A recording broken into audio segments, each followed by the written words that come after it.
Pessoal, essa aqui então é a segunda parte da nossa aula. Visto aquela revisão sobre a revolução, segunda revolução, visto a questão da Belle Époque, aquele momento, aquela bela época, aquele belo período de conforto que a Europa acaba proporcionando para o seu povo lá, no transporte, na comunicação, na indústria, na medicina, na ciência, né? Tudo aquilo que surge, né? O homem acaba fazendo uso disso. A elite, né, basicamente faz muito uso disso aí. Num determinado momento, dentro desse final do século XIX, surge uma ideia chamada de neocolonialismo. Isso aí, esse conceito de neocolonialismo, ele faz uma relação com o próprio colonialismo. Então, assim, a palavra neo significa novo, né? Então se trata de um novo colonialismo ali a partir do século XIX. O que isso quer dizer? Quando a gente tratava sobre colonialismo lá no segundo ano, nós tratávamos sobre aquilo que ocorreu a partir do século XV. Existia um outro contexto. O sistema econômico do colonialismo era o mercantilismo. Nós estávamos falando de grandes navegações, nós estávamos falando de metalismo, né? Busca por metais preciosos. Nós estávamos falando de balança comercial favorável, entre outras coisas, né? O protecionismo econômico, tá? Nós falávamos sobre esses conceitos no colonialismo. Agora, o neocolonialismo, ele parte de um contexto da própria Revolução Industrial, né? Então, por isso o termo neocolonialismo. O colonialismo, ele ocorre patrocinado pela burguesia comercial, né? Essa burguesia comercial era aquela que buscava fazer um comércio dos produtos que eles traziam lá do Oriente, tá? Da América, de outros lugares. Nós estamos falando de burguesia comercial. No neocolonialismo, a coisa é diferente um pouquinho. Esse conceito está relacionado com a burguesia industrial. Ou seja, qual é que é a grande procura dessa burguesia industrial? Não é mais produtos lá do Oriente para revender na Europa. Isso era o objetivo dos burgueses comerciais. Nós estamos falando de uma burguesia industrial agora. E o que se busca para manter o funcionamento de uma indústria? Naquele período, nós estamos falando do período da Segunda Revolução. Se busca o quê? Matérias-primas, então. E também os novos mercados consumidores. Então prestem atenção nesses dois pontos, né? O neocolonialismo está atrelado com a busca de matérias-primas e novos mercados consumidores, já que no auge da Belle Époque a Europa estava estourada já. Ela estava assim, ó, as pessoas compraram muito, as pessoas tinham já quase tudo aquilo que era produzido, e a indústria continuava produzindo na Inglaterra. A indústria continuava a produzir grande quantidade de bens, mas já não tinha mais quem consumisse esses bens na Europa. Era necessário levar isso para outros lugares, e essa é uma das características do neocolonialismo, tá? Além do que, as matérias-primas elas já estavam começando a ficar escassas na Europa. Tem uma passagem aí que se conta na história do mundo que a Europa, ali por volta de 1860, 1870, especificamente na cidade de Londres, na Inglaterra, não havia uma árvore sequer dentro da cidade. As minas de carvão já estavam se esgotando e o homem acabou queimando até as árvores que tinham, né? Fazer lenha, fazer fogo, tendo em vista que o carvão ainda era uma base, né? Uma das fontes de energia. Nessa transição do uso da eletricidade com o petróleo, e o uso do carvão, né? Analisando esse período de transição entre os dois, esse marco aqui do meio, a Europa estava Londres era basicamente cinza, né? Então assim, era muita fumaça, era uma coisa horrível, não tinha nada verde dentro da cidade. Eu posso até buscar uma imagem e colocar para vocês darem uma olhadinha. Tem algumas litografias a respeito, gravuras que mostram esse período lá. Outra coisa também é a questão ambiental, né? A segunda revolução industrial traz problemas graves para o meio ambiente lá na Europa. Traz também a poluição dos principais rios, principalmente o rio Tâmisa, aquele que cruza em Londres ali, tá? Vistos esses dois pontos, vistos os dois conceitos também, colonialismo e neocolonialismo, o que aconteceu então? Como aconteceu a partilha da África? Então, como é que acontece a partilha, esse modelo imperialista, tá? Como que ele se expande, né? Então, assim, esse termo imperialismo, o termo colonialismo, na verdade se trata de um movimento de expansão territorial. Vamos usar o conceito. Imperialismo se trata de um movimento de expansão territorial, cultural e econômico das nações europeias sobre outras nações a partir do século XIX. Tá? Então, essas nações, essas potências imperialistas, elas, por conta de uma queda na Revolução Industrial, tá? A queda das matérias-primas, e por conta de um crescimento do número de indústrias,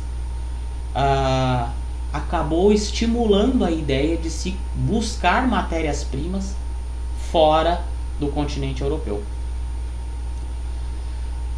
Para que isso acontecesse, era necessário então uma busca de novos mercados consumidores, escoar as produções das fábricas. A mão de obra também precisava ser mais barata do que aquela encontrada na Europa. Então nós temos aqui alguns fatores que acabam estimulando essa corrida para dividir territórios, principalmente a África e a Ásia, tá? Então, vamos lá. Busca por novos consumidores, um escoamento de produção das fábricas, busca por matérias-primas e mão de obra barata. Temos 4 fatores que impulsionam a grande partilha da África, tá? Vamos dar uma passada. Mas como justificar isso? Eu tenho aqui algumas anotações sobre as 3 principais justificativas do imperialismo. Porque não era tão simples assim, né? Você chegar e decidir dividir um continente assim, entre meia dúzia de países. Não era uma coisa tão simples. Mas algumas justificativas contribuíram para que isso funcionasse. Antes de eu entrar então nos nas 3 justificativas principais sobre como acontece, né, como justificar essa partilha da África, eu quero só fazer um histórico rapidinho sobre como isso chegou então até a Europa, né, essa ideia. Tá? Então a gente tem uma África tribal, tá? Ou seja, o que é uma África tribal? Ela era basicamente formada por tribos que falavam diferentes idiomas, que tinham costumes diferentes entre eles. Tá? Quando é marcado o início dessa ação imperialista, ela fica marcada com algumas expedições que o rei Leopoldo II da Bélgica organiza então no ano de 1876 lá na África. A ideia dele, do Leopoldo II, era explorar esse território que hoje corresponde ao Congo. Então ele entra dentro da grande floresta do Congo. Tá? Essas ideias elas acabam chegando na Europa e as potências europeias acabam gostando disso, tá? desse princípio. Tá? E aí eles decidem organizar a chamada Conferência de Berlim, Na Conferência de Berlim, então, eles decidem quem vai ficar com o quê, com qual território. Eu vou colocar algum mapa ali para vocês darem uma olhadinha, como é que fica a África, então, depois dessa divisão. Mas que para isso funcionasse era necessário então que tivessem algumas justificativas. Eles precisavam justificar para o mundo todo o porquê que eles estariam fazendo isso. Então nessa parte aqui eu quero focar exatamente nas justificativas. Sobre essas justificativas a gente tem uma coisa que a gente vai chamar de missão civilizadora. A missão civilizadora ela parte de 3 princípios. O primeiro das ideologia eurocêntrica, ou seja, o eurocentrismo, né, aquele que coloca a Europa, a ideia que coloca a Europa no centro do mundo, ela partia do princípio de que com a forte industrialização, com o forte avanço da indústria e da ciência na Europa, essa ideia colocava o povo europeu e a sua cultura como um povo superior às outras nações do mundo. Então, eurocentrismo está ligado então com o conceito de eurocentrismo está ligado então com a ideia de que a Europa, as potências europeias super desenvolvidas para a época, se tratavam de potências superiores às outras culturas que existiam ao redor do planeta, né, na época. Culturas orientais, culturas africanas, culturas americanas. Alguns países diziam que a conquista e a exploração de territórios então fazia parte dessa missão civilizadora. Ou seja, era o chamado fardo do homem branco. O que é o termo o fardo do homem branco? Esse termo é muito usado até em questões de vestibular. Do que se trata o fardo? Um fardo é um peso, né? Aquilo que você carrega. Então, o grande peso do homem branco europeu era levar cultura e progresso a essas nações menos desenvolvidas. De certa forma, então, a missão civilizadora, essa, está ligada com as ideias eurocêntricas, está ligada com a ideia de que precisa se levar cultura, progresso e religião, tem mais um fator importante, o cristianismo, para essas nações fora da Europa. Isso tudo também está atrelado à terceira ideia, que é a ideia do darwinismo. O darwinismo social parte do princípio das ideias de Charles Darwin sobre a evolução do homem.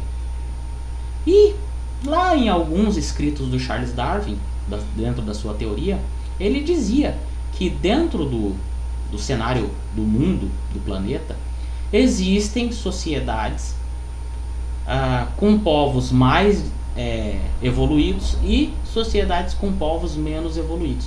E para os europeus, a África e a Ásia estaria incluída nesses povos menos evoluídos, né? O que vale ressaltar aqui é que o grande objetivo dos países imperialistas não era fazer práticas de cristianismo na África, conversão dos negros ao cristianismo, não era levar o processo de industrialização para a África, não era levar progresso e ainda mais cumprir com o grande papel, né, que eles achavam que justificavam. Não, esse é o nosso papel, né? Nós somos homens brancos, evoluídos, cristãos, europeus, e devemos levar todos esses conceitos para os povos menos evoluídos.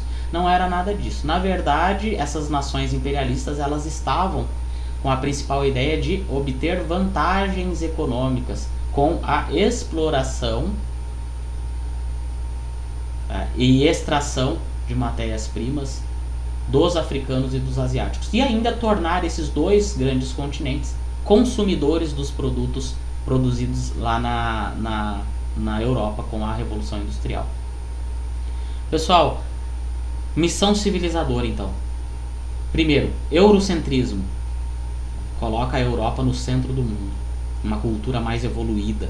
Aqueles que têm todo o conhecimento. A própria sentido de missão civilizadora. O fardo do homem branco era levar a essas regiões menos desenvolvidas a cultura, o progresso e a religião, o cristianismo. E terceiro, darwinismo social, que está baseado então na ideia de que algumas sociedades são mais evoluídas do que outras. E essa sociedade mais evoluída, que o Charles Darwin diz, a missão civilizadora justificava ela como sendo responsável por levar esse conhecimento, esse progresso, cultura e religião para esses povos menos evoluídos. Na verdade, resumindo tudo, isso não se passava de conversa fiada, porque na verdade eles queriam era explorar. Tá?